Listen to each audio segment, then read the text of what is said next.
Comunidade Zona Leste, hoje em São Paulo, na região da Paulista, acontecendo aqui um grande evento, 25 anos da FADESP Brasil. Estou aqui agora com o presidente da API, Associação Paulista de Imprensa. Tudo bom com o senhor? Uma satisfação estar aqui com vocês, com essa TV ativa, forte, web, não é? Onde vocês procuram transmitir, prestar serviço, não é, social, comunitário e principalmente grandes informações.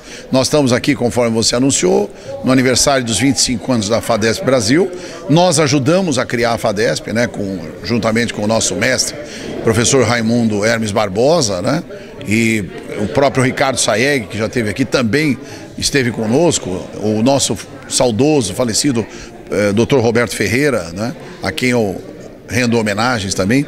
Enfim, nós tivemos um timaço que montamos e hoje a FADESP é uma realidade, completando 25 anos e mais. Com a sensibilidade, com a liderança que o professor Hermes tem, ele sentiu a necessidade de nós também defendermos os estagiários e, mais do que isso, estender a liderança e a proteção aos bacharéis. Se nós temos hoje 1.300.000 advogados no Brasil inteiro constituído com a OAB, nós temos mais de 8 milhões de bacharéis. 8 milhões de bacharéis. Por que eles não viraram advogados? Por quê? Ah, não, porque as faculdades não são boas, elas carecem de uma melhor estrutura. Espera um pouquinho, ou é a OAB que não ajuda? Se elas não são boas, por que a OAB não trabalha no sentido de melhorar? Porque ninguém quer ser ruim, ninguém quer fazer ruim, ninguém quer ser mal, não é? Reconhecido. Todo mundo busca a qualidade, a perfeição, o trabalho. Agora, por que você não alcança? Porque ninguém te ajuda. Você hoje tem um MEC, com todo respeito ao Ministério da Educação, que tem todas as suas dificuldades. Os lobbies, não é? Os interesses. Não vamos abrir a faculdade de Direito tal, porque lá já tem a faculdade XYZ, não pode. Sendo que essa faculdade tem qualidade, tem condições. Você está entendendo? E aí abrem em locais que não pode, porque a faculdade não tem as qualidades necessárias. Mas não quero com isso criticar o MEC. O MEC tem grandes conselheiros educacionais, eu mesmo conheço algum deles, já conheci alguns ministros, são extremamente valiosos. Mas a grande verdade é que nós precisamos trabalhar com o quê? Com a qualidade. E a FADESP trabalha com a qualidade. A FADESP reúne qualidade, não só na sua equipe, você mesmo, né? Estando aqui com o nosso querido amigo Osório, não é? Que é o fundador do jornal, fundador da TV, do canal, enfim. E vocês têm essa preciosidade de estar buscando. E a Zona Leste, que é quase um país. A Zona Leste, gente, em termos de população, é maior do que a Bélgica, maior que a Honduras, maior que a Guatemala, maior que... Você está entendendo? Em termos de... né? E fora os problemas também, que são inúmeros, não é? Mas o que a gente precisa? A gente precisa, na verdade, atrair, quanto mais pudermos, qualidade. E onde é que está na qualidade? Nos jovens.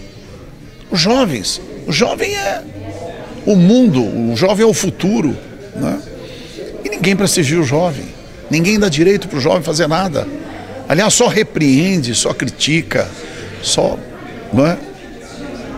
Fala o que eles têm que fazer, mas não diz o caminho, não ensina, não orienta. O senhor falou um ponto importante aqui, eu vou lembrar. Quem aí não conhece um bacharel em Direito? O senhor falou de 8 milhões, todo mundo conhece um bacharel em Direito. Conhece um advogado, mas conhece vários bacharéis. Tem até uma piadinha, né? Que corintiano, pardal e advogado tem em tudo quanto é lugar, né?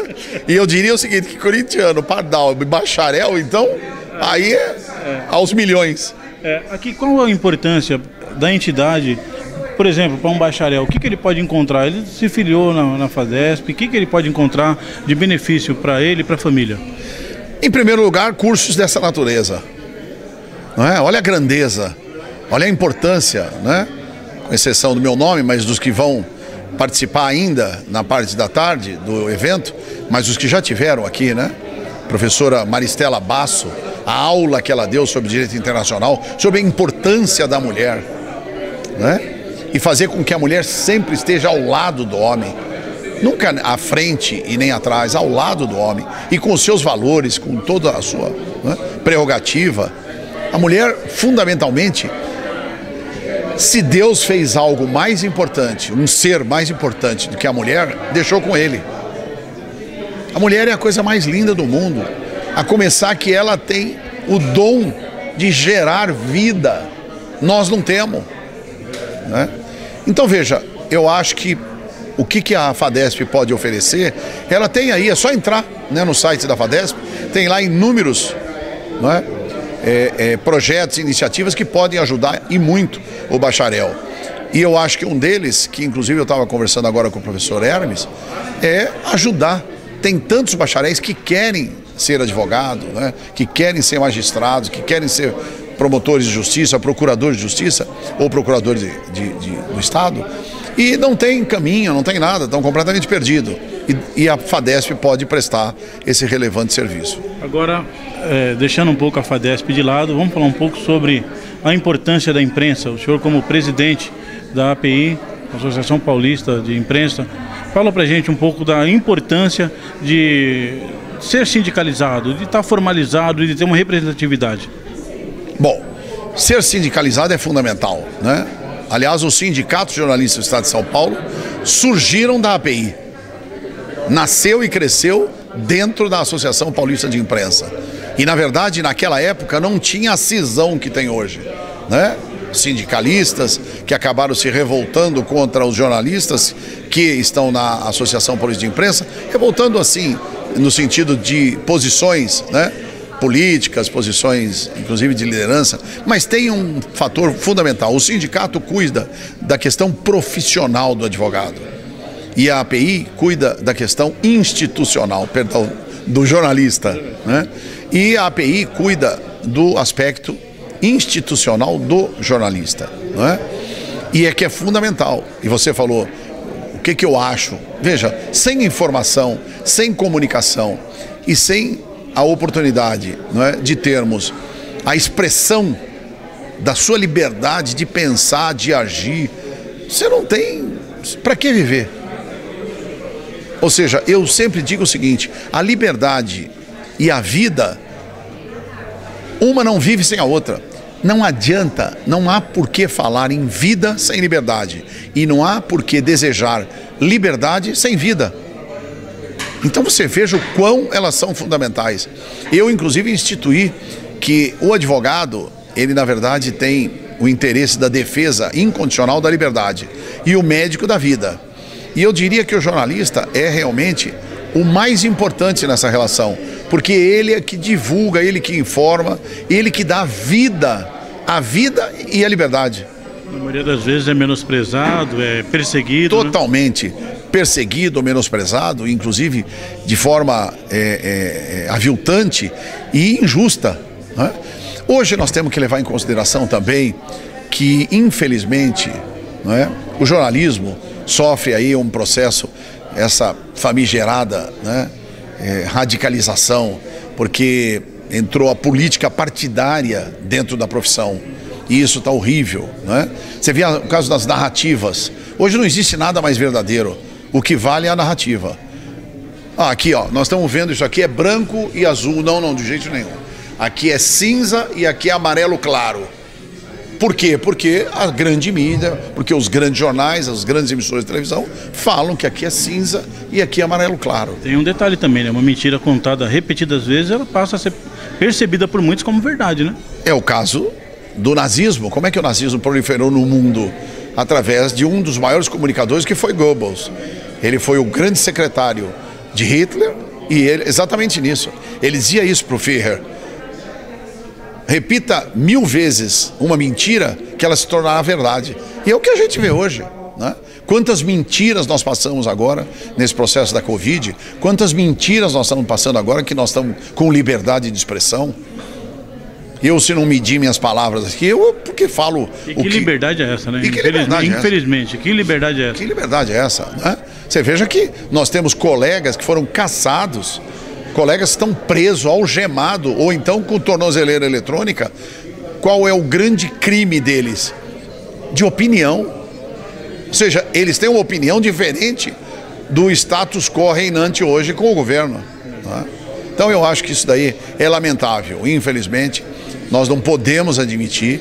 A Associação Paulista de Imprensa vai repudiar, vai continuar repudiando tudo que seja contrariamente à absoluta liberdade de expressão, direito de informação e a comunicação social no país. Deixa aqui então o seu recado para toda a classe jornalística da região do Alto Tietê e de São Paulo. Meu querido colega Noel Smith, o seu trabalho aqui é fundamental.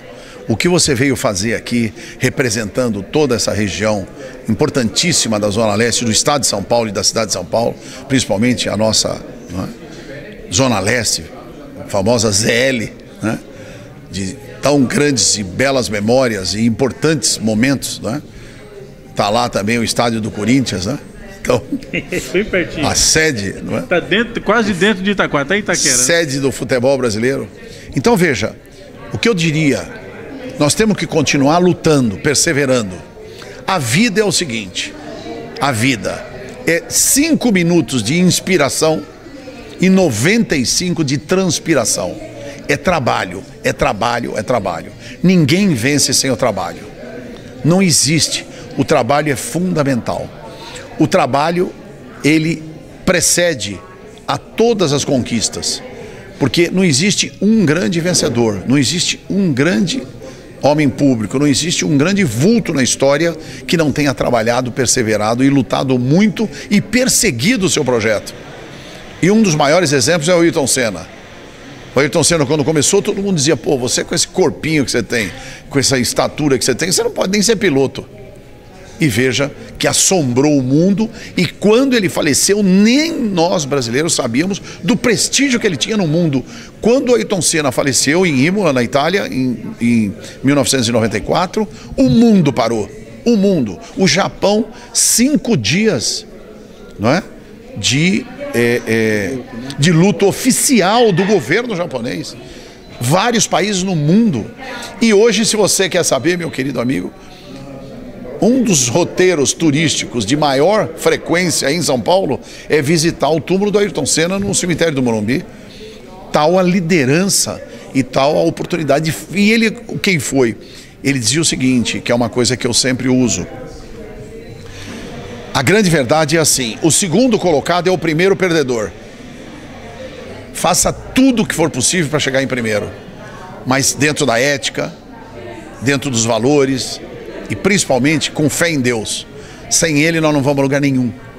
Sem Deus nos nossos corações não chegamos a lugar nenhum. Fundamentalmente, eu acredito nessa juventude, eu acredito no Brasil. Tudo isso que nós estamos passando aí é temporário, já já isso tudo vai ser resolvido, porque o mal nunca vence, não venceu em lugar nenhum da história. Permaneceram inúmeras ditaduras, mas quem venceu foi a democracia e permaneceu vigente.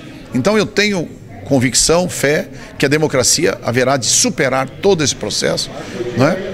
E nós teremos eleições livres, democráticas, para escolher realmente aqueles que possam mudar o destino do nosso povo, da nossa cidade, da nossa nação e principalmente fazer com que os jornalistas possam trabalhar sempre com liberdade e com autonomia e serem considerados soberanos aonde eles estão, como é o que você está fazendo aqui. Okay. Obrigado pela participação aqui na nossa TV Web. Satisfação e honra à nossa TV e ao jornal também, né? Comunicação ativa. Esse é o jornal. Ok, obrigado, presidente. Obrigado. Certo, viu?